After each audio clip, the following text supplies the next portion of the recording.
aquí hay una confesión en Mateo 16, es la confesión de Pedro. Solamente hoy lo que voy a hacer es una pequeña introducción y vamos a seguir en otro domingo.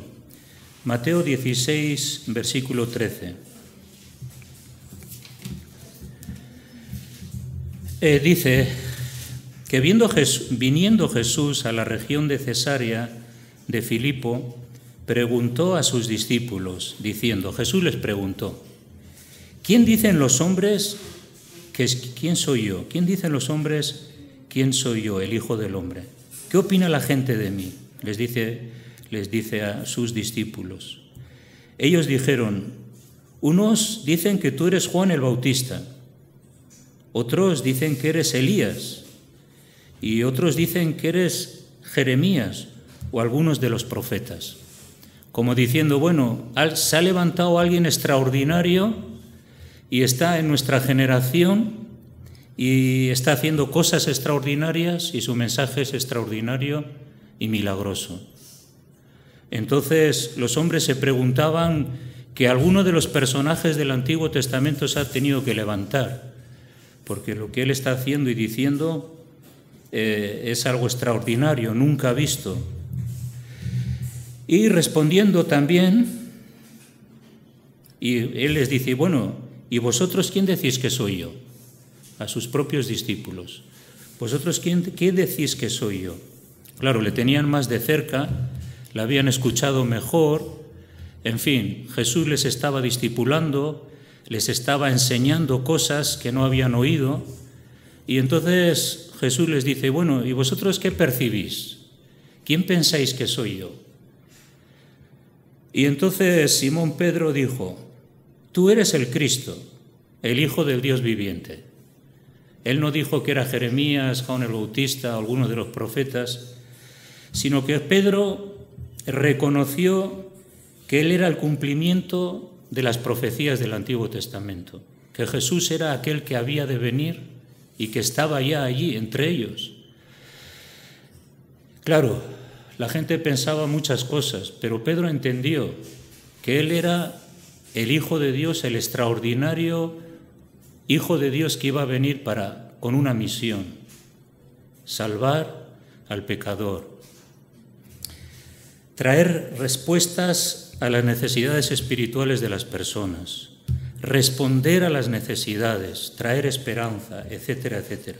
Vemos que el Evangelio es lo que realmente Jesús nos enseña, que Él trajo esa luz, esa esperanza, esas preguntas intrínsecas en el corazón del hombre, donde el hombre se pregunta quién soy, de dónde vengo y a dónde voy.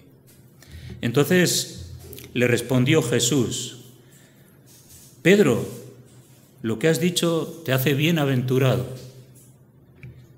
¿Por qué le hace bienaventurado a Pedro? Porque Pedro entendió quién era Jesús. Cuando uno entiende quién es Jesús, lo que Él hizo en la cruz, lo que Él ofreció y entregó para que las personas pudieran tener comunión con Dios, sus pecados serían perdonados y tendrían vida eterna y salvación eterna, eso le hace a una persona bienaventurada. Ser una persona bienaventurada es una persona que le satisface, que le va bien la vida, que no le puede ir mejor. Pues Jesús le dijo, Pedro, tú eres la persona bienaventurada, aquella persona que ha entendido quién soy yo y que eso le va a hacer un bienaventurado. Entonces, bienaventurado eres, Simón, que has entendido quién soy yo, que soy el Cristo. El Cristo es el ungido de Dios, aquel que iba a ser sacrificado por nuestros pecados. Así que entonces, ese Hijo de Dios viviente que las profecías apuntan que iba a libertar espiritualmente a su pueblo y que iba a traer salvación a los gentiles y a todas las naciones, es aquel que se reveló a Pedro. Pero Jesús le sigue diciendo, Simón, hijo de Jonás, esto no te lo reveló carne ni sangre. Lo que tú estás diciendo, Pedro, es algo que no te lo ha revelado ninguna persona, no te lo ha dicho nadie. Dice, lo que has recibido es algo que el Padre te ha revelado. el Padre que está en los cielos. Te lo ha revelado. Cada uno de los que estamos aquí, o muchos de los que estamos aquí, sabemos que la revelación del Evangelio es algo que no viene de los hombres. Los hombres predican la palabra, pero es la palabra la que nos da revelación. Y es el Padre, a través del Espíritu Santo, el que nos ayuda a entender quién es Jesús. Jesús no fue solamente un carpintero que se levantó con un mensaje, que trajo una predicación que revolucionó, no fue un político o un inspirador moral, fue el Hijo de Dios que vino a morir en la cruz. Y eso es lo que hace el Evangelio. El Evangelio trae revelación a nuestro corazón de quién es Jesús. Y esa revelación nos ayuda a entender que somos pecadores, que Jesús es la respuesta de Dios para nuestra salvación y que Él es el que realmente se acerca a nosotros y susurra a nuestro corazón quién es Él. Podemos experimentar su amor, podemos experimentar su perdón, podemos experimentar que Él vive y que es real y que es el que viene, el que salva, el que nos da respuestas a nuestro corazón, ¿no? Así que el Evangelio es una proclamación. ¿Por qué viene la luz a nuestro corazón? Por la palabra. El Evangelio es algo que puede traer revelación a nuestro corazón y nos puede ayudar a entender quién es Dios, quién es Jesús, y podemos sentirle también en nuestro corazón, ¿no? Lo importante, pues leer el Nuevo Testamento, leer los Evangelios y darnos cuenta cuál es ese mensaje que, aunque Jesús ya no está entre nosotros, pero Él está por medio del Espíritu Santo y por medio de su palabra. Él es el mismo, no ha cambiado. No le podemos ver con nuestros ojos, pero la Biblia dice que sí que lo podemos ver con los ojos de la fe y con los ojos de nuestro espíritu. Y es tan real como la vida misma. Así que la revelación de Dios a través de Jesucristo en nuestra vida es tan real como que tú y yo estamos aquí. Y dice que el Espíritu de Dios da testimonio a nuestro espíritu de que somos hijos de Dios. Hay una evidencia en nuestro espíritu tan fuerte de que somos hijos de Dios, que no es seguro, no es incierto, es tajante, es firme. Sabemos que somos hijos de Dios y no nos lo ha revelado carne ni sangre, sino el Espíritu Santo, su palabra, ¿no? Entonces es lo que Jesús quiere que nosotros entendamos. ¿Por qué hizo esta pregunta? Pues Jesús hizo esta pregunta para que se manifestaría la confesión de Pedro y todos podrían ver que lo que Pedro había dicho era algo que ratificaba a Jesús. Y entonces todos entendieron que esa confesión de Pedro era la confesión más reveladora que una persona puede tener, ¿no? Bien, ¿qué es la iglesia, no? Entonces, porque Pedro dijo, yo también te digo que tú eres Pedro y sobre esta roca edificaré mi iglesia y las puertas del Hades no prevalecerán contra ella. Y a ti te daré las llaves del reino de los cielos, y todo lo que atares en la tierra será atado en los cielos, y todo lo que desatares en la tierra será desatado en los cielos. Cuando Pedro dice que sobre esta roca, no está hablando de que sobre Pedro iba a edificar la iglesia, ni sobre ningún hombre. Iba a edificar su iglesia sobre la confesión mismo de que Jesús es el Hijo de Dios, y que todo que está edificado en su palabra, todo lo que está edificado en Jesús, es lo que prevalecerá, es lo que dará poder al reino, es lo que dará poder a la iglesia para atar y desatar, es lo que ayudará al creyente a edificar, como también nos dice la palabra, edificar sobre la roca en Mateo. Si edificamos sobre la roca, no sobre los hombres, ni sobre lo que los hombres dicen, porque lo que los hombres dicen, por mucha autoridad que tengan, puede ser sus consejos pueden ser contrarios a la palabra de Dios, o pueden ser dogmas que las pueden hacer doctrina, y eso hace que ya el edificio no sea conforme a la voluntad de Dios. Entonces, la Iglesia está fundada sobre Jesús y está fundada sobre esto, sobre lo que Pedro dijo, ¿no? Que sobre esta roca, sobre este fundamento, que Jesús es el Hijo de Dios, edificaré la Iglesia. El vocablo iglesia, ¿no? En griego es eklesia, se refiere a una reunión, se refiere a un pueblo llamado y convocado por Dios. Hoy en día hay muchas convocaciones a conciertos de música, convocaciones de sociedades, convocaciones políticas, convocaciones sociales. Una convocación es un anuncio a venir. Entonces la Iglesia es un pueblo que ha sido llamado como Pedro por Jesús. ¿Quién eres tú, Pedro? ¿Quién piensas que soy yo? Tú eres el Hijo de Dios. Y bajo ese prisma del Evangelio es lo que hace que nosotros, que hemos sido llamados por Dios, por medio del Padre. Jesús le dice, esto no te lo ha revelado carne ni sangre, esto te lo ha revelado mi Padre que está en los cielos. Y los que estamos aquí hemos sido llamados por Dios de muchas maneras, de muchas formas. No ha sido una revelación que alguien te ha dicho, no, un hombre te ha dicho algo, no. Es nuestro Padre Celestial que nos ha revelado la realidad de Jesús y la hemos entendido. Por lo tanto, hemos sido convocados, hemos sido llamados por Dios como fueron sus discípulos. Jesús fue y les llamó. Ellos respondieron. Algunos dejaron las redes, otros dejaron la medicina y otros dejaron y le siguieron a Jesús. Fueron llamados por Él.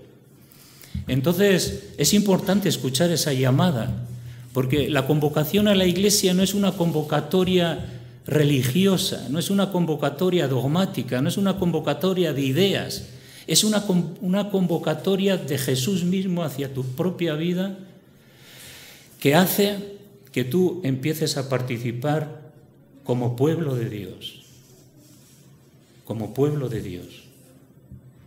Entonces somos pueblo de Dios. La Iglesia es eso, pueblo de Dios, un pueblo llamado por Dios, convocado por Dios. Ahora, claro, Dios nos ha llamado y nos ha convocado para muchas cosas. Podríamos pensar en ¿para cuánto Dios nos ha llamado?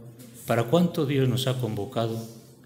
Claro, nos ha llamado a ser salvos, nos ha llamado a recibir sanidad, renovación, restauración, perdón, pero esta convocatoria lleva consigo también otras cosas, que bueno, no vamos a decir, pero pensemos que no solamente se trata de nosotros, sino que el Nuevo Testamento nos habla que hemos sido convocados también para este mundo.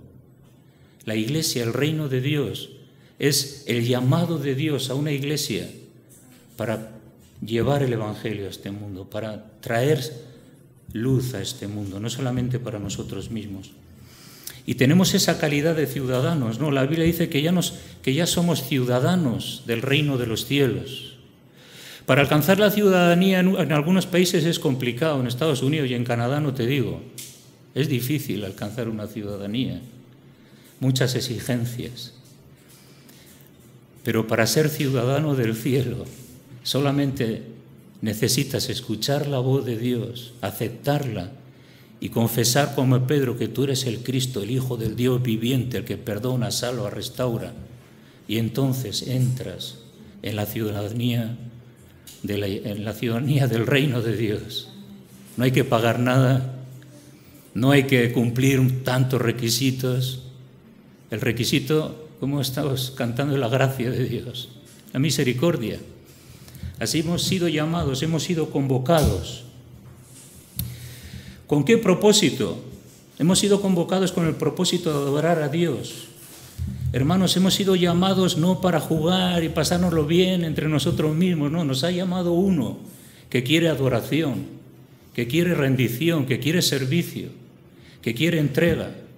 Cuando alguien entra a una asociación, cualquiera que sea, tú mira a la gente, está involucrado en todo.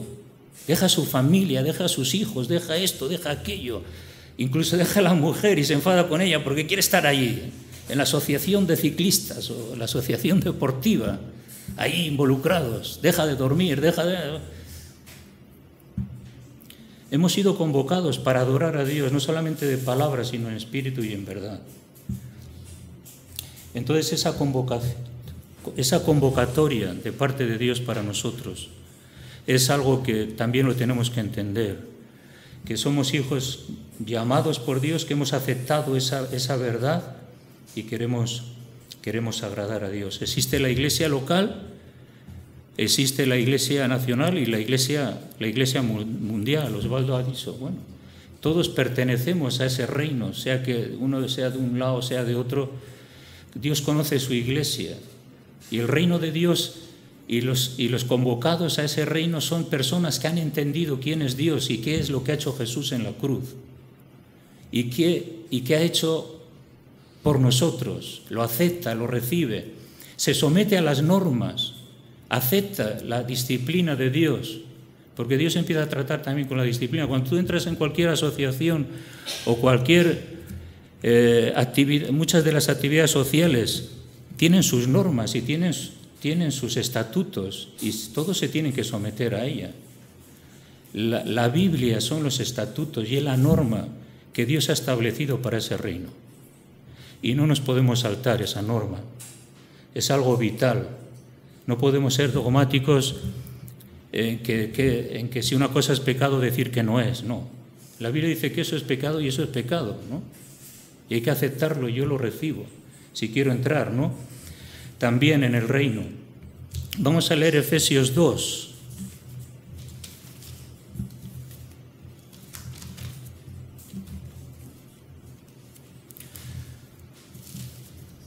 A ver, ¿quién me ayuda? Efesios 2, 17 al 20. Así que hemos sido llamados cuando estábamos fuera. La Biblia dice que antes éramos advenedizos, significa que el lugar que nosotros ahora ocupamos no nos pertenecía. Éramos advenedizos, no nos pertenecía. Pero la misericordia de Dios ha hecho que nosotros ocupemos un lugar en el que hemos sido llamados por Él. Antes no éramos pueblo, ahora somos pueblo. Antes no estábamos perdidos, no sabíamos ni quiénes éramos, pero ahora sabemos que tenemos una identidad con Cristo y que pertenecemos a la iglesia, que es la iglesia del Señor, conciudadanos de los santos. Y fijaros que esta palabra es interesante, miembros de la familia de Dios. La iglesia es una familia creada por Dios, no es el desarrollo humano de algún sabio o la ideología moral de algún religioso muy conocido, no. Es la idea de Dios, familia de Dios. Significa que Dios nos ha traído a su familia, estábamos fuera, el Señor nos ha traído dentro. Y ahí es donde somos conciudadanos de los santos, un ciudadano más con los santos que ya estaban, ¿no? Miembros de la familia de Dios. Significa que cuando tú hablas, este es mi hijo, aquella es mi nuera, aquella es mi suegra, aquella es mi hermano, es parte de tu familia. Pero aquí nos damos cuenta, ¿no?, que esa sensibilidad de la familia está en la iglesia también. Miembros de la familia de Dios. Dios es el Padre y nosotros somos sus hijos. Pero bueno, en otra ocasión seguiremos hablando sobre las características que tiene esa convocatoria de parte de Dios, ¿no? Entonces también somos como el pueblo de Dios. La Biblia nos enseña que somos pueblo de Dios y que somos los redimidos, los que existimos por medio de la muerte de Cristo. Somos los redimidos, los que hemos sido perdonados por la muerte de Cristo. Somos pueblo de Dios porque Cristo nos ha adquirido con su sangre. Esto es importante que lo entendamos, que nosotros no hemos entrado aquí porque hemos querido, porque hemos rellenado un boleto, hemos hecho una especie de como ahora las empresas piden, un currículum y nos han aceptado. No. Hemos sido llamados por Dios por medio de la muerte de Jesucristo, hemos entendido que Él es el que ha hecho posible el privilegio de pertenecer a la familia de Dios y por lo tanto somos ese pueblo de Dios. Primera de Pedro 1, 18, 19. A ver, ¿quién quiere leerlo? Primero de Pedro 1, 18, 19. O sea que hemos sido rescatados por la sangre de Cristo. Eso nos identifica como pueblo de Dios. Y además el pueblo de Dios somos un pueblo que la Biblia dice que somos peregrinos sobre esta tierra. Así como el pueblo de Israel salió de Egipto, de su cautividad, y atravesó el Mar Rojo, y luego tuvo que atravesar el Jordán para poseer la tierra, ellos eran peregrinos llamados por Dios hacia una tierra que era la tierra de Canaán. Nosotros, ¿para qué Dios nos ha llamado? ¿Para qué Dios nos ha convocado?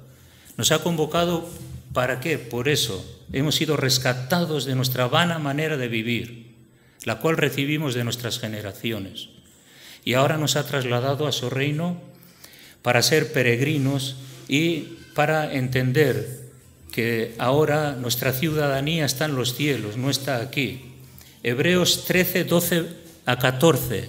No tenemos aquí ciudad permanente, buscamos la de porvenir, porque somos un pueblo llamado por Dios para adquirir la ciudadanía, no solamente para adquirir la ciudadanía celestial, sino para ir hacia esa ciudadanía que está en los cielos. Así que fijémonos, hermanos, el privilegio de ser llamados por Dios, ser convocados con un propósito divino y con un fin específico, la vida eterna, la salvación eterna. Ese es el pueblo de Dios, que peregrina sobre la tierra sabiendo que su ciudadanía, como dicen Hebreos, está en los cielos. Y como dice Primera de Pedro 2:5, tenemos que perseverar en comunión y en una relación viva con Él. Eso hace que realmente nos identifique como pueblo, porque una cosa es ser convocados, pero tenemos que tener comunión con aquel que nos ha llamado y nos ha convocado. Esa es la voluntad de Dios, tener esa relación con Él, tener esa intimidad con Él, buscarle a Él, perseverar en esa comunión, perseverar en esa vida personal de oración, de obediencia, para que podamos ser ese pueblo que Dios quiere que seamos. Eso significa que algunos, bueno, ahí en la empresa donde estamos hay algunos que están apuntados a algunos sindicatos, ¿no? Bueno, hay gente que está apuntados a algún sindicato solamente por beneficio. Dice, bueno, yo me meto a este sindicato y cuando tenga algún problema, entonces voy y les digo, oye, tengo este problema, ayúdame. Pero no por convicción. A veces uno está afiliado a un sindicato pero no participa ni de las reuniones, ni de las actividades, ni etcétera, etcétera, ¿no? Pero nosotros hemos sido llamados para participar, para tener comunión con Dios, no para entrar y salir. Y cuando tengo necesidad, Señor, ya sabes que yo soy tu hijo y estoy en tu iglesia y... ¿Me entendéis, no?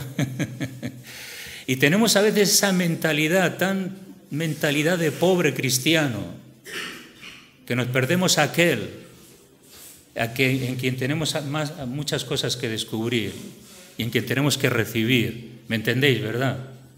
Así que no solamente seamos creyentes nominales. Hace tiempo yo leí un artículo de que de los 1.000 millones de cristianos que hay en 500 millones solamente son nominales, están en nómina. Pero muy pocos entienden quién les ha llamado y perciben quién es Dios y lo que Jesús ha hecho en la cruz por Él. ¿Me entendéis, no? Entonces es importante perseverar en esa comunión con Dios. ¿Para qué? Para que seamos el pueblo que Dios quiere que sea. Cuando vemos en Israel, cuando salió Israel, los judíos de Egipto, a lo que Dios le interesaba era que ellos no perderían la visión de quienes les estaba guiando. Dios estaba interesado de que no se olvidarían de Él, porque quería hacerles bien, ¿no? Y lo mismo pasa con la Iglesia.